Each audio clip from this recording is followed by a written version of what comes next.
resectability assessment of perihilar cholangiocarcinoma will be delivered by Dr. Willis Ulan-Satien. He is a HPV surgeon from San Pacific Hospital. And the next section after Dr. Willis will be the preoperative management of patient undergoing hepatectomy with hilar resection. That will be the lecture by Dr. Nobuyuki Watanabe from Nagoya University Hospital. And okay, please welcome Dr. Willis. Thank you for your introductions. Good morning, everyone. My name is Willis Ulan-Satien from San Pacific Hospital, Blanchard. The topic today is the resectable assessment in perihilar cholangiocarcinoma. As you know, perihilar cholangiocarcinoma can be divided into many categories, like a anatomical classification, histological classification, or morphological classifications. It depends on what the type of the cholangiocarcinoma do you interest. In this topic, I will talk about the perihilar cholangiocarcinoma. First is, what is the definition of the cholangiocarcinoma? The first definition was delivered by the Dr. Nakif. The cholangiocarcinoma is mean the tumor that require the hilar resection of the bile duct. But I think some might agree that some of the tumor might act differently in the nature. So we cannot categorize everyone as perihilar cholangiocarcinoma. I think the better definition is from the Japan Society, which the perihilar cholangiocarcinoma is the tumor that located between the right side of the umbilical portion and the left side of the right posterior portal pedicle. In case of the independent right posterior portal vein, the hilar bile duct is defined by the length between the conference to the right side of the umbilical portion, also contralateral side to the right side. So in this diagram, you see that some of the hilar involvement of the cholangiocarcinoma is not always the perihilar cholangiocarcinoma. As you see on the first three diagram, the perihilar cholangiocarcinoma, the tumor center is located between the location that I said previously.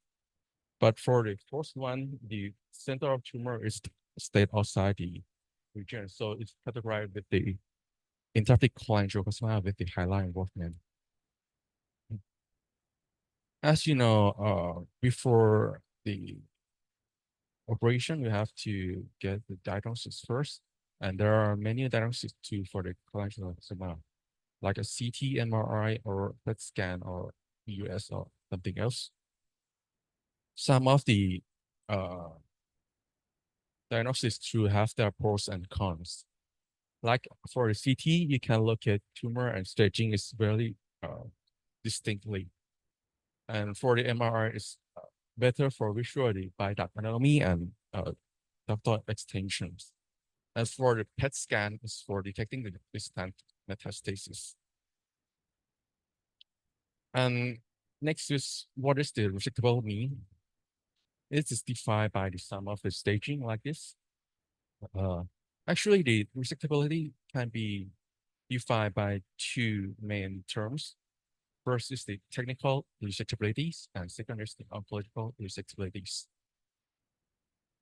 For the technical resectability is to acquire, achieve the arterial resections, to maintain the biliary continuities, to preserve vascular inflow and outflow, and also patient must have the adequate visual liver alignment for get the blood to do not encounter the post-operative liver failure.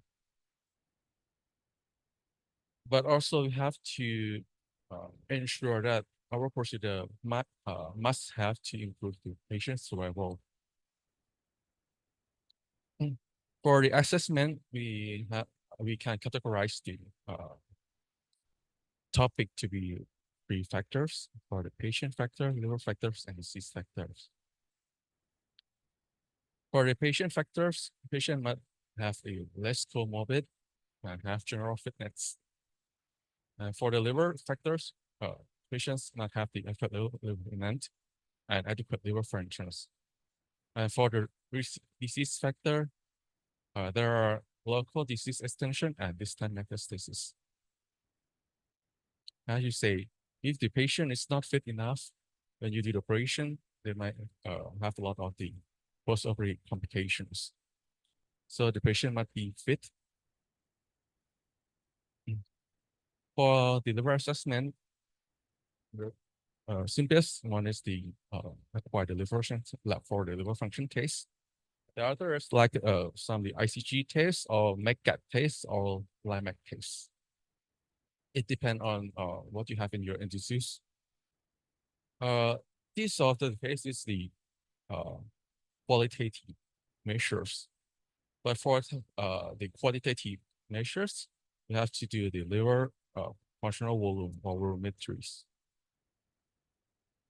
This is the example of the synapse program for visualize the liver for measure the liver volumes. There are another kind of the tools that combine qualitative and quantitative, like the mobile friendly scans or GSA scan, or maybe like the calculation to like the predicted climax or future liver event, the ICG. After the liver is adequate and enough, we'll go to assess the disease factors. In this diagram, the disease is between the perihilar area and maybe in red in some of the vessels. So what do you have to know before you go into the operation room, or what do you have to prepare before the operations? I think for achieving the arterial section, you have to know about the margin a little bit. The margin for the pericardial carcinoma has been, there are several types of the margins, like a ductal margin, radial margin, and for the mass forming type of the cholangiocarcinoma, there's another margin is the parenchymal margins. This is data from our center for the Perihilar carcinoma. As you see, the arterial section is very important because it increased the patient's survival significantly.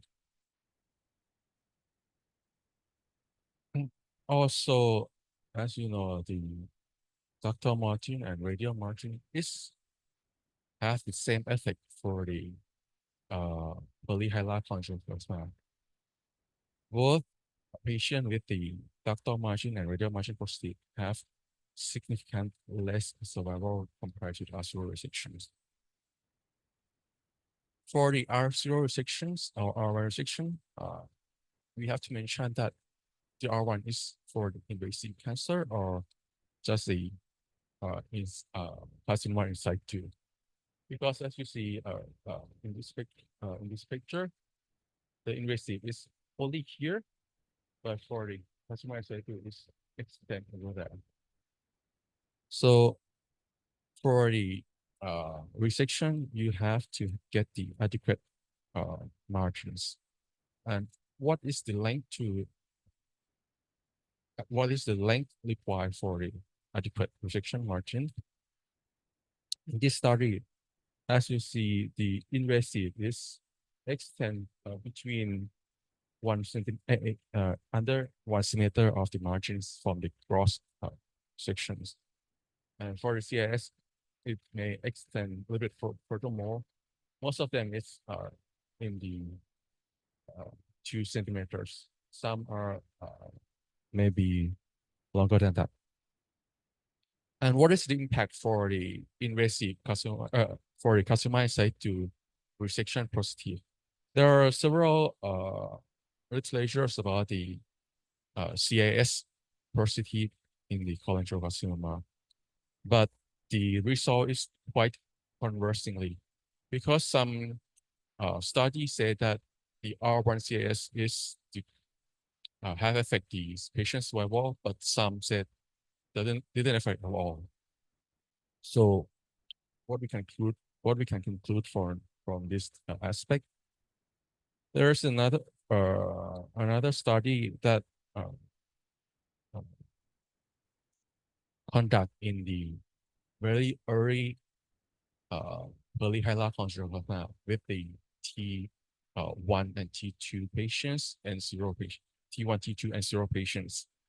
As you see here in the survival graph, the R1 CIS and R1 invasive both have significant survival rate, also with the relapse-free survival.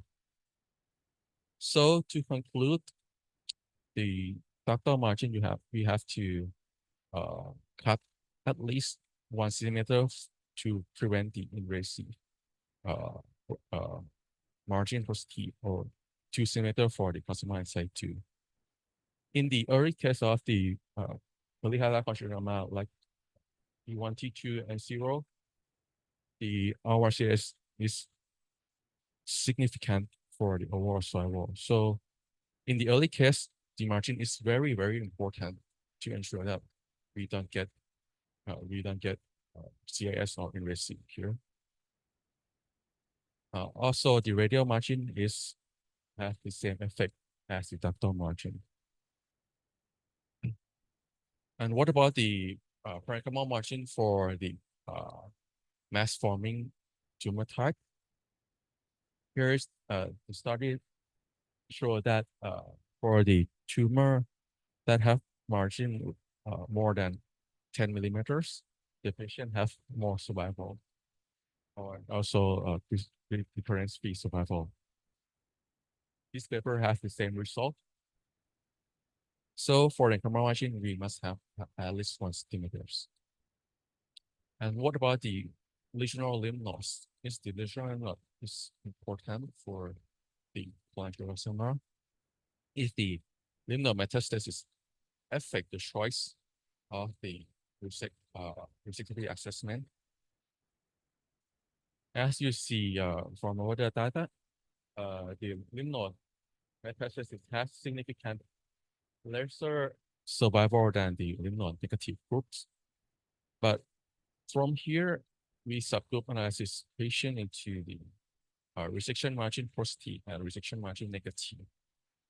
Both of them in negative lymph node and positive lymph node, the resection margin is still significant. But the difference between the resection margin positive and negative in the lymph node positive group is smaller. As we compare, if you have both lymph node and resection margin positive, this is the worst survival. So lymph node metastasis for the regional lymph node is not contraindication for the resection, but this is a very poor prognosis factor that might hinder some effect of the resection margins.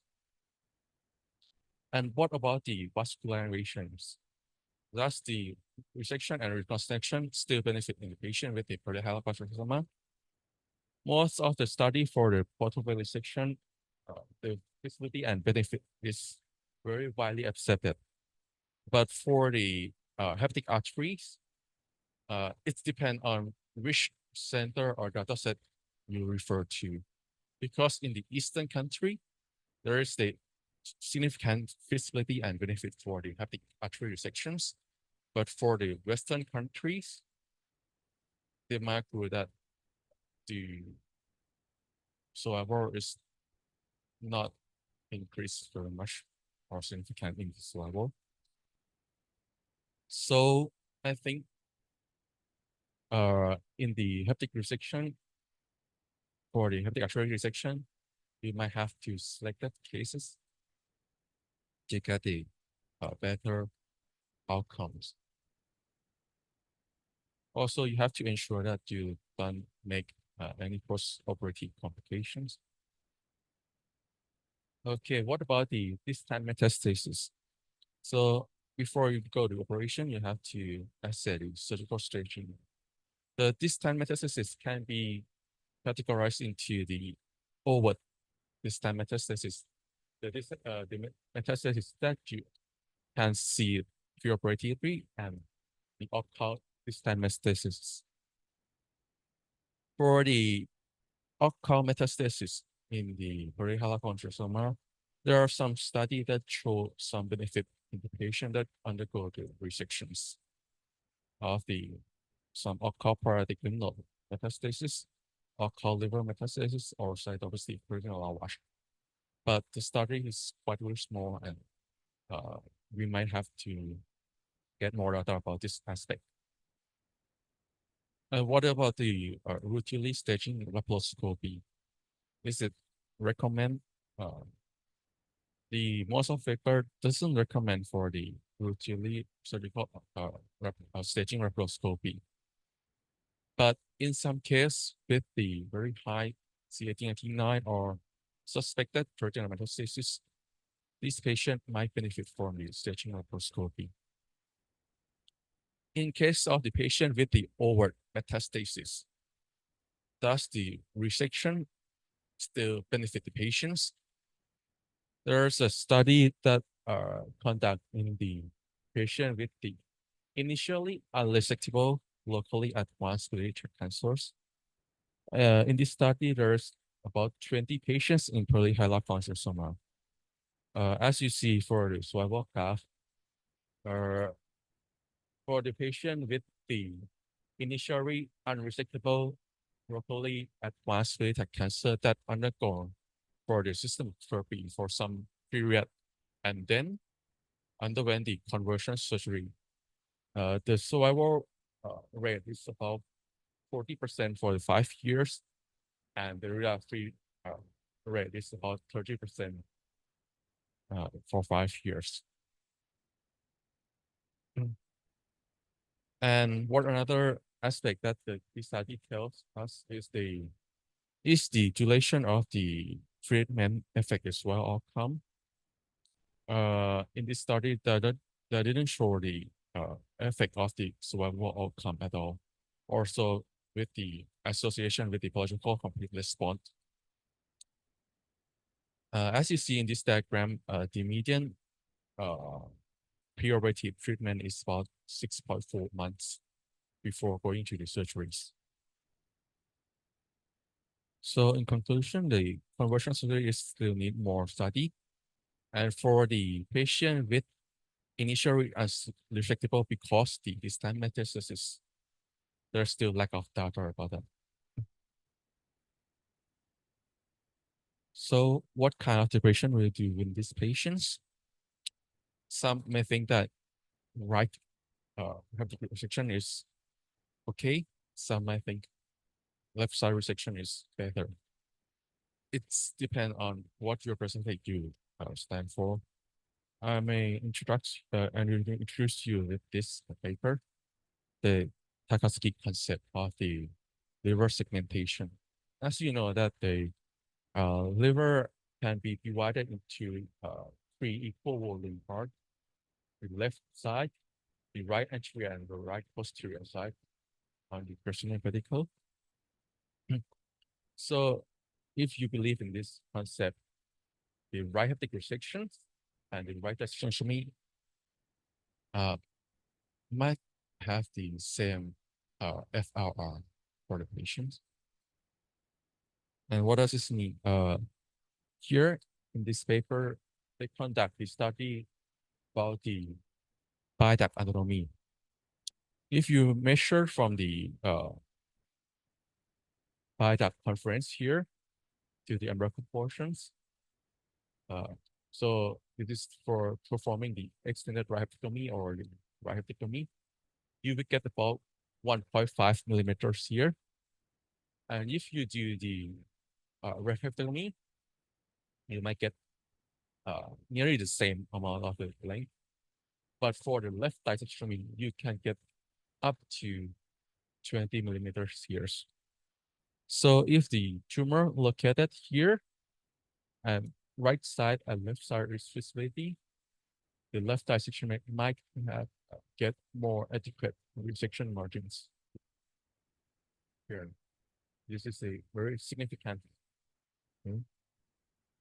To conclude, the resectability rely on several factors which can be categorized into patient factor, liver factors, and disease factors. The choice of operation might vary among the centers, depend on the patient experience. And be able to do operation doesn't mean that we should do it. We should ensure that patient have good survival and the quality of life. Thank you for your attention.